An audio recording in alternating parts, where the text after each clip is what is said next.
area that we're trying to get to,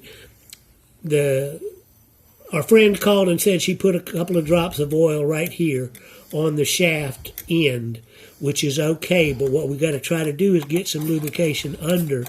And what I want to point out is this shaft right here, and you'll notice that the minute I start to turn that cog, that shaft disappears to your view. It's only when every one of these slots comes up right here that you get to see that shaft.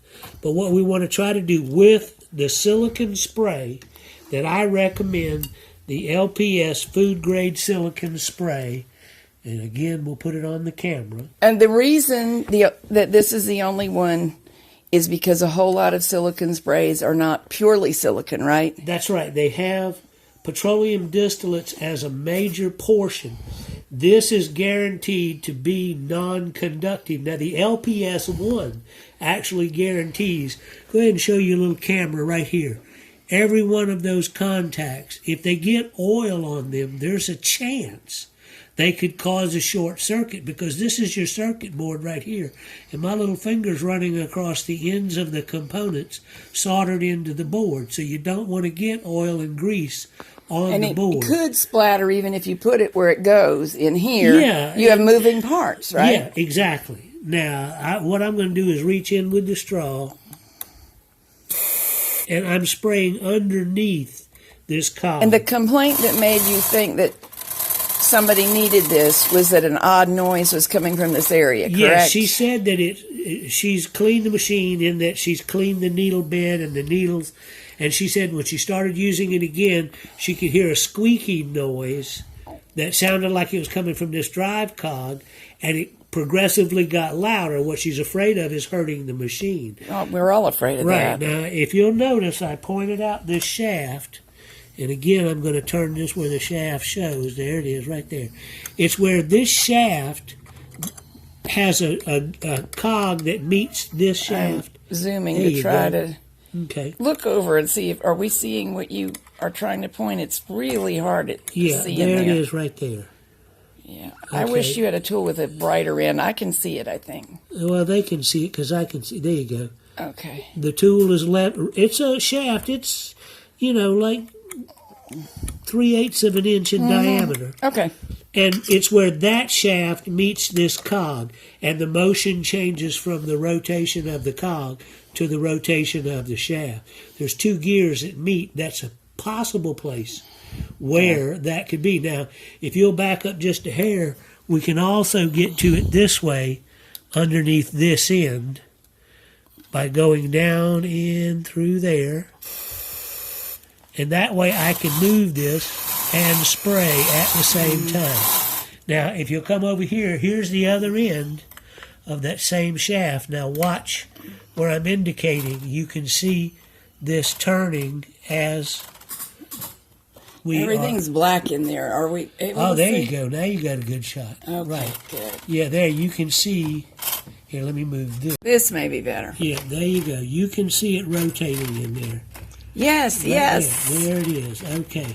Now watch, we get to a spot where you can actually see, there it is, you can see the retaining pin for the shaft and this cog. And again, we want to spray right down under this shield and right along in there. We want to try to lubricate that shaft every chance in every position that we can. And my feeling is that even with silicone, you should be careful about tidiness in here. You should, because, again, anywhere there's debris. Now, another reason for this is because it does dry, and it is no longer wet where it'll attract every little piece of sediment. You see where I got my finger wet, though? Right in that little trough. And we just don't want dust sticking to things where it doesn't belong. Right. These are old electronic boards. You want to show the people how you got this out? It looks terrifying, but it's not really. All right, here's one thing I want to point out, if you can get your camera to look over here. Each one of these little plugs are unique. And so there's no harm in unplugging these if you need to. But I'm going to tell you something from the viewpoint of an ordinary person. Yeah? It's going to look really scary if you do that. So my personal feeling is if you can get it open without stressing it, take as little apart as possible. Exactly. So as Now, not to give yourself unnecessary palpitations. let's show what we did take off. Yeah. Is this circuit board right here.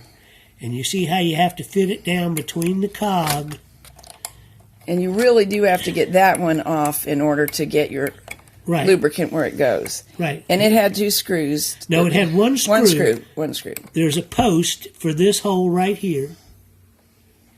And you can see the post shining through right there. It's a positioning post. And then there's a screw that goes right in that hole. And we're going to put the little guy back in there. All right, let's move the light to help you more there.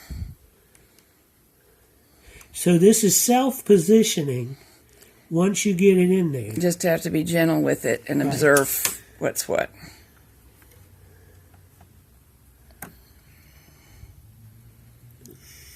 Yeah, these circuit boards will break. But if you'll notice, there's the positioning post in its hole. There's the screw in its hole. And this is pretty well held in position. And I'm going to snug it up. And just for the information of those watching, this is a 930. The consoles get very different as Brother went on the way up to the 970. But the basic setup did not change much, right?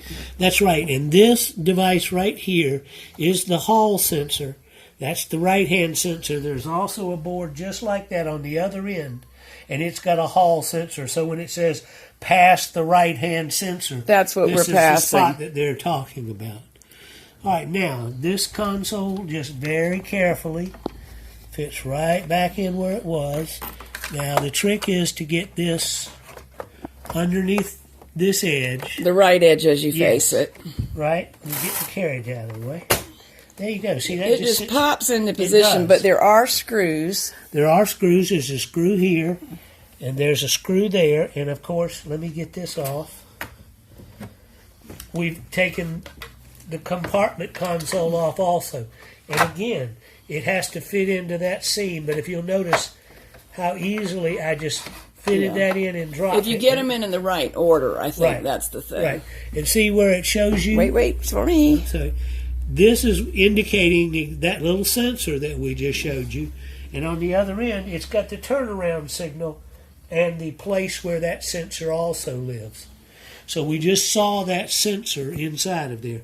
And let me point out that underneath this cover, right in here, is where the fuse lies, just in case you don't use the product that I recommend, and you get oil on your console, and when you plug it in, it blows the fuse. Fuse lives right in there. And actually, if it blows the fuse, you should be grateful that's what happened, because it can get worse. Yes. Be careful. Yeah, use only a dry silicone lubricant inside of the machine if you know you're going to be anywhere near those circuit boards.